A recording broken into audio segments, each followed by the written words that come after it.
Thank you for joining us for another edition of The Scoop. In these programs, we try to reduce the distance between you, our most dedicated supporters, and our fieldwork. We hope you enjoy meeting the team, your fellow travelers in this amazing community of donors, and learning more about the life-changing impact of this work. My name is John Herron. I have the incredible privilege to serve as the CEO of Outreach International. And today, we are visiting Malawi, a landlocked nation in southeastern Africa. Its 21 million people share a border with Mozambique, Zambia, and Tanzania. If you are familiar with this part of the world, it might be because Malawi is bisected by the Great Rift Valley, often called the cradle of humanity. It's an archaeologist's dream with its amazing collection of fossils. Malawi is, like many of its neighbors, a former British protectorate that in 1964 became an independent nation. That independence led to relative political stability, but other challenges persist. Malawi is one of the poorest countries in the world, with more than half of its population living in poverty, and a staggering 70% living in what the United Nations calls extreme deprivation. To give you a measure of comparison, the average household income is just $480 a year. In this country of breathtaking landscapes, agriculture dominates the economy, with tobacco and sugarcane two of its main products. That economic system means that Malawi is susceptible to external shocks, especially changes in climate. And in the last 2 years, a severe drought has contributed to poor harvests and high food prices. So why do we believe in a nation like Malawi? With support from the World Bank, the Malawi government launched a plan to transform itself into a self-reliant, industrialized country. Make no mistake, real work remains. Ongoing investments in commercialized agriculture, telecommunications, energy, and mining will certainly boost economic activity, but results are still several years away. This is where your support becomes critical. Your generosity to Outreach International means that we can offer opportunities to local residents to become more climate resilient, to diversify their economy, to use new tools and training to become self-sustaining, all of which you'll learn about this morning. It is an amazing journey, and we ask you to join us, to partner with us, to dream about what is possible. Because today we're going to share evidence of that possibility and illustrate how access to clean, safe water, which is within our reach, can literally transform a society. In the spring of 2022, Malawi experienced a cholera outbreak that killed nearly 2,000 people. The country struggles to make safe water available to everyone, but together, you and I can make a difference. Helping us visualize the impact that you help make possible is the incomparable Charlotte Belshi. She serves as our Chief Development Officer, coordinating nearly all of our communications and internal operations. It is my pleasure this morning to introduce you to Charlotte. Good morning, everyone, and thank you so much for joining us. Now that you've heard a little bit about Malawi, imagine you're there, in the village of Ofesi. Ofesi is a rural community of just over 350 people. Imagine waking up at 2 a.m. and rising to start your day. You get dressed in darkness, seeing only by the light of the moon. As you hear hyenas call in the distance, your first task of the day is to walk 6 miles to collect water. The closest water source is this stream, located 3 miles away. You might be thinking, why not move closer to the water? Living near water is not always possible, primarily due to land ownership, but also proximity to other essential resources like fertile land for farming, access to schools, roads or clinics, and livelihood opportunities. The task of collecting the water is not only time-consuming and strenuous, it's also dangerous. While you share this water with your neighbors, you also share it with livestock and wildlife, like hippos, crocodiles, and snakes. And if this was not enough, there's even more danger to contend with. The water itself is contaminated with bacteria and parasites from animals and polluted with contaminants like fertilizers, pesticides, and industrial waste. Your next challenge is to bring home as much water as you can carry, which will need to last you and your family for the entire day. The water level of the stream changes unpredictably with the weather, and on some days, there's not enough to fill your cans. Today, you're lucky enough that there is water, and you're able to fill 3 jerry cans, 5 gallons each, for a total of 15 gallons of water. Each full can weighs 41 pounds. Then you begin the 3-mile journey home carrying 125 pounds of water.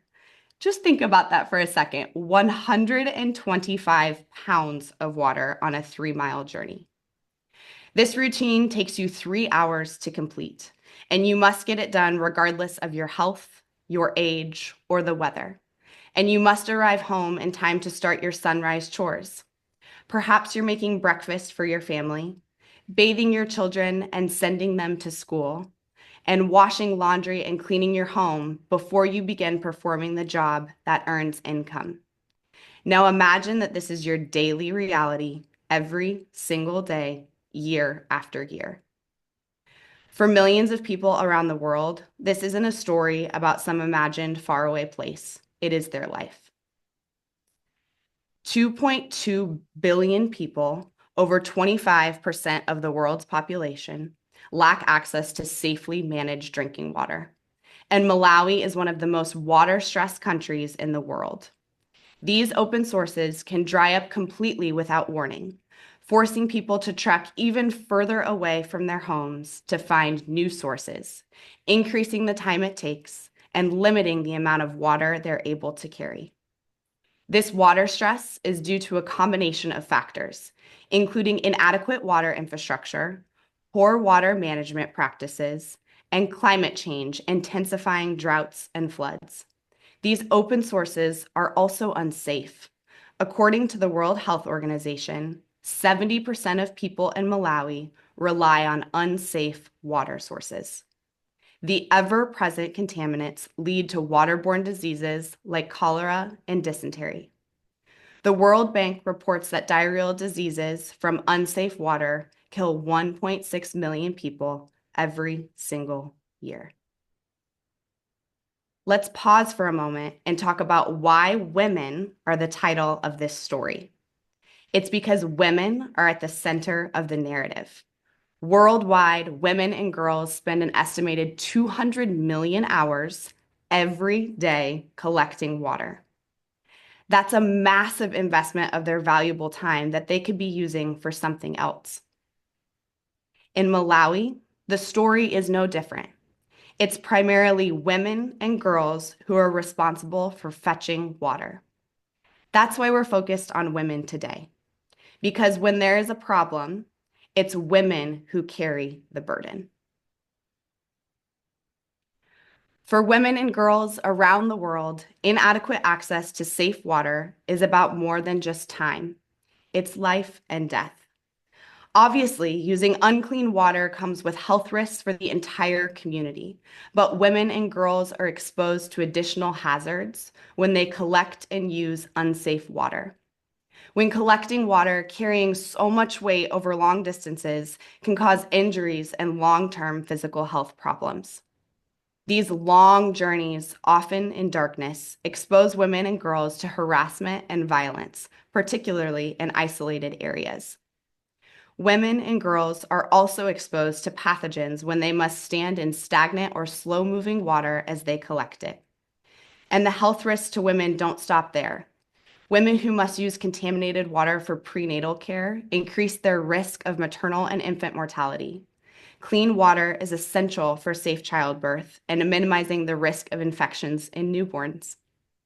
Girls also need access to clean water for washing reusable pads or cloths, bathing and maintaining hygiene during menstruation.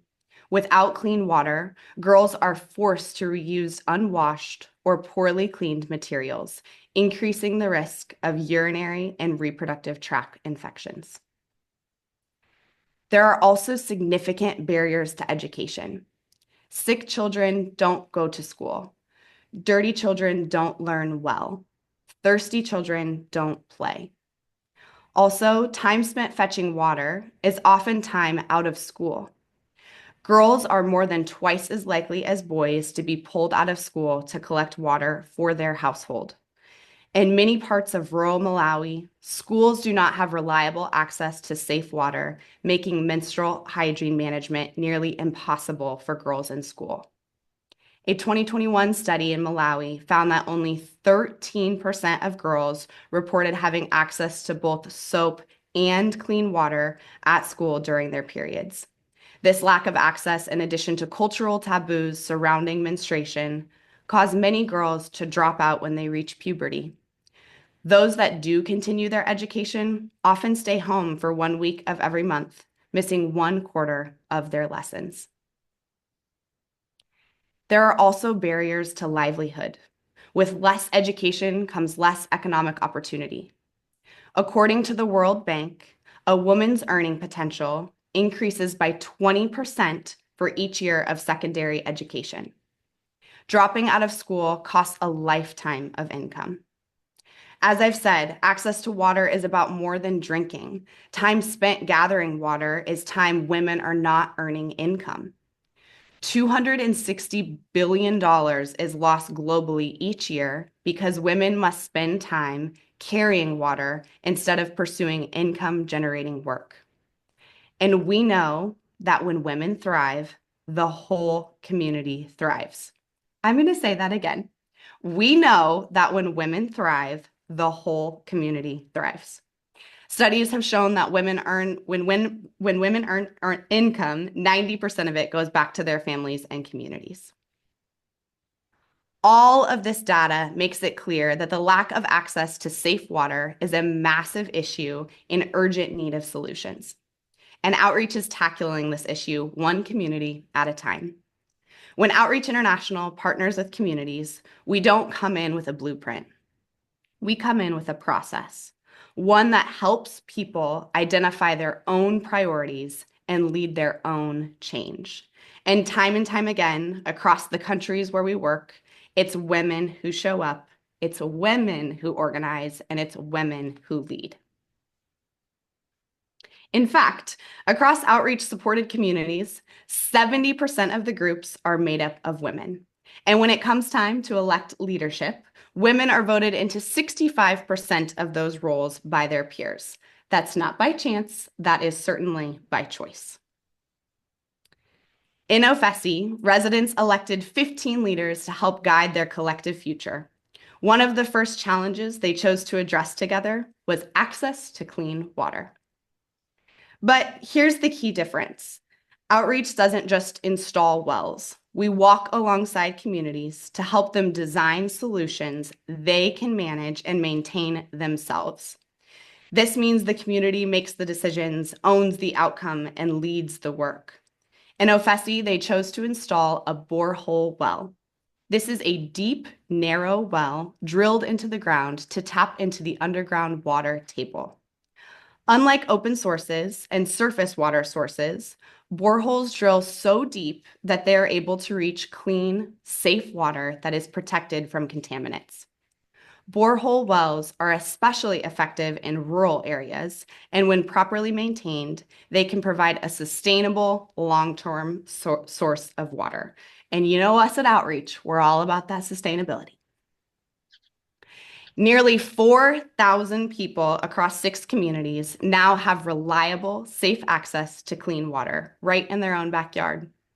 And women played a leading role in every step, from planning and budgeting to organized labor to making sure the system would be sustainable for years to come.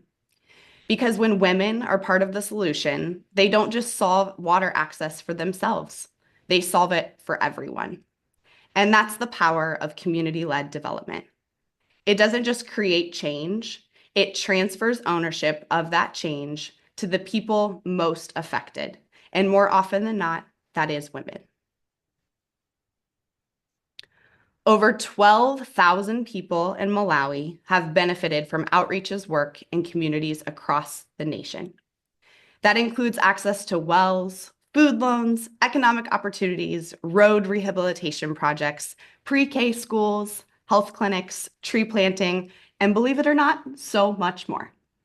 Let's talk about what happens when a community leads its own development, when local people come together, identify a challenge, and create a lasting solution. Over the past year, our team in Malawi collected survey data from more than 185 households across 6 different communities, including Ofesi. Each of these communities installed a borehole well in the last 9 years, thanks to the leadership of the local community organizations and the support of you, our very generous donors who make this all possible. We asked the community to tell us about their water usage today and estimate what their lives were like before the borehole well was constructed. What we heard was powerful. On average, people reported saving over 2.5 hours each day just in the time it takes to collect water. That's over 18 hours per week. Dave from Ofesi told us that in previous years, his family used to keep dirty clothes and plates and could not take a bath. But now they're able to do these just because they have enough water nearby. And this is true across all the communities we surveyed. With easier access to clean water, families are now using, on average, 26 more gallons of water every single day. This is still a fraction of the amount of water used by a single American, but it's 26 gallons of water going towards drinking, cooking, bathing, and laundry. People are healthier. They're able to bathe more regularly, cook more easily, and wash clothes more often. Some families even noted a decrease in diarrhea and malaria as cleaner water and better hygiene take hold. In many cases, families are even able to plant and water gardens that provide fresh vegetables and earn extra income. Community member Grace shared, "We have enough water that we use it for irrigating homestead gardens. This helps us have vegetables throughout the year." And the improvements didn't stop there. Before the borehole wells were built, 9 out of 10 households surveyed women carrying the full responsibility of collecting water for their families. Today, that number has been cut in half. Water collection is no longer just a woman's job. It's being shared across the family. And that shift is life-changing. It means women now have more freedom, more choice, and more time to focus on what truly matters to them. Whether it's earning income, caring for their children, or simply getting adequate rest. In this time, women in these communities have not only challenged, but changed deep-rooted cultural norms and gender roles for themselves and generations of women to come, opening a world of opportunity. This shift is transformational. And with that extra time and energy, people are putting it back into their lives and their communities. They're spending more time at work, getting more done at home, growing gardens, starting businesses, even working on other development projects for their communities like income generation and education initiatives. In follow-up conversations, families shared what this new access has meant for them. Husbands and wives told us that they have more quality time together. Parents shared that their children are getting to school on time, bathed, and ready to learn. And the greatest single outcome of having close access to clean water was peace. Peace of mind and knowing that they had their time back. The peace of knowing that the water was no longer going to make their family sick. And this is an incredible reminder. When people have what they need, they create more of what they want: health, education, opportunity, and dignity. It all starts with water, and it's only possible because of you. You've just heard about the incredible difference that you're making, like people in Malawi. Just imagine the possibilities when you decide to make that goodness grow. Please consider joining our monthly giving program, the Sustainers Club. And for those of you who are already a sustainer, I see lots of you here this morning. Thank you so much. I invite you to consider increasing your investment in Outreach International's work worldwide. And that brings us to a conclusion, but arguably we've saved the best for last because we have some special guests here from the Malawi team who are here to help with our Q&A.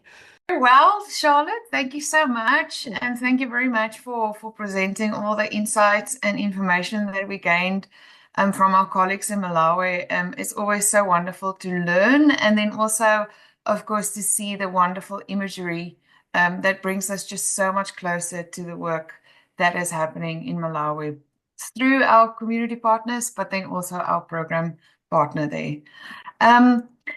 We have received some really great questions, two in particular that I really want us to get to. And what makes me very, very excited is that we have Calvin with us. Hi, Calvin, if you can unmute yourself and say hello. You are spotlighted. Hey, Calvin, how are things? I'm fine, Erin. How are you? I'm good. I'm good. So Thank everybody on the you. Zoom call, Calvin is the practitioner that worked directly with the group in Ofesi. And Exactly. Calvin is joining us. And we also have Chrissy, who's the program coordinator. Chrissy is also with us, right, Calvin? Yeah, she was trying to join. I think the issue of network, maybe. I don't know if she has Maybe. joined. Okay, there we go. Anyway, Calvin, but we have a very good question from Steve. Steve Yeah. wants to know whether the bore wells and the water implemented through the ODP program and also in the Malawi community partners, whether those are funded by OI, whether those are funded through OI donations. That's the first question. And the second question, what kind of design do you use? Where do you get your insights for engineering the well and those kinds of things? If you can maybe answer those two questions for us, Calvin. Okay. Thank you for the question, Steve. The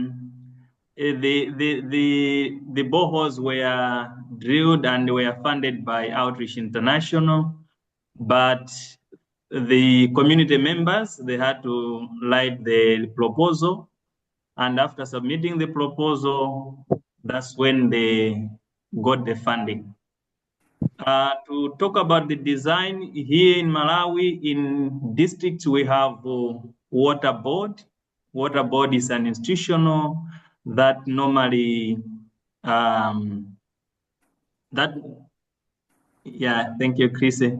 That normally certify the water, the designs, and the like. So the community members, they had to specify the driller themselves. So after they went there, they identified the driller. Then we involved the water board people, that the members from the water board, that the ones who were like overseeing some of the things like designing, helping the community to have a better boreholes. Yeah. So in short, I think that's it. Great answer. Thank you. And I do want to piggyback a little bit on Kelvin's response because the well in Ofesi was actually from our Giving Tuesday fundraiser in 2018. And I know that many of you participated in that as donors. And so it's just very fun to have this full circle moment of seeing the impact that it's had all these years later and how it continues to be so useful. So thank you. Thank you. Thanks, Calvin. Janine, thank you so much for your question, and it's wonderful to see you with us. Just in Malawi, and maybe I'm going to throw this back to Calvin again. Calvin, can you remind us, and Chrissy, how many boreholes have you supported communities in constructing in Malawi? How many in total? In Ofesi only? Across the different community groups, Calvin. Chrissy, maybe you can support? Yeah, Chris, go ahead.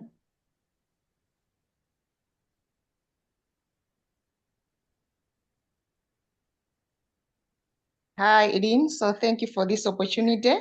So it's almost 12 boreholes. 12. Yeah.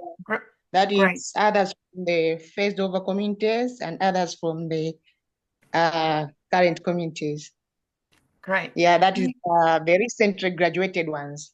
So it's Very 9 from the recently graduated ones, and the other 3 from those long time FPLs. That's great. Thank you, Chrissy. So Jadine, that is just the programming in Malawi. Then in addition to Malawi, we also have supported water systems in Nicaragua. We have supported water systems also in the Philippines, and also in other locations as well. The number of those, because we are thinking about such a long period of time, I'm going to lean a little bit on Barbara if you have that information. If not, Janine, we can send that to you at a later point. It'll be our privilege and our honor to send it to you via email. Yeah.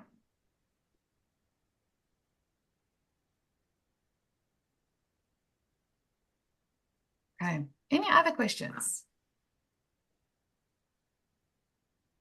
I think there's one more in here from Margaret. Margaret, it's great to see you this morning. And Margaret wants to know a little bit more about how long does it take to build the well once it's designed and funded? And following that, what maintenance is required to keep it up and running, and who is responsible for that maintenance? That's a great question. Thank you, Margaret. Calvin, want to answer that one for us? Yeah, for the borehole, it takes about a month. So there are several activities that have been conducted. We have, first of all, there is this issue of designing, and there is the signing of the contract with the contractor. After there, then there will be a process of surveying the water. Then after survey, then they will come and drill where there is enough water. So after drilling, it takes about almost 2 weeks or so. Then they'll come and pump the water out, especially the water which has been found. They pump it out.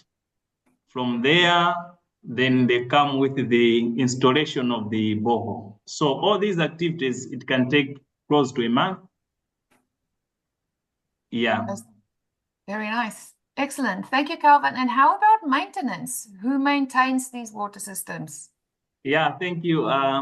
For maintenance, the community members themselves. So they have a committee that always monitors the project, the borehole project. So normally they contribute something annually, so that in case there is that blockage, then they'll be able to do that. They even open account for that particular borehole. That's excellent. So Calvin, it's always so wonderful to hear about these sustainability practices that community groups have in place, right? So if something happens with their system, they have money, they have funds available, and they also know who they can connect with in the broader area where they live to support them in fixing whatever might happen with them or with their water system. That's always so wonderful. In addition to that, Erin. Yeah. So during the process of drilling, the driller normally train the community members. Yeah, they equip them with the training so that in case anything happens, they will be able to know what has happened and able to maintain that. So in case maybe there are materials needed, then they'll go to buy those materials and fix it. That's great.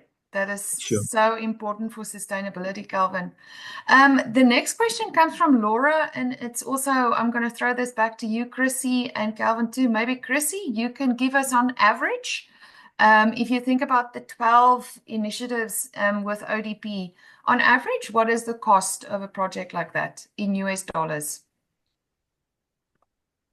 Yeah, so on average, it's $6,000 per borehole. Yeah. About $6,000. Great. Calvin, and how many households would average borehole project support?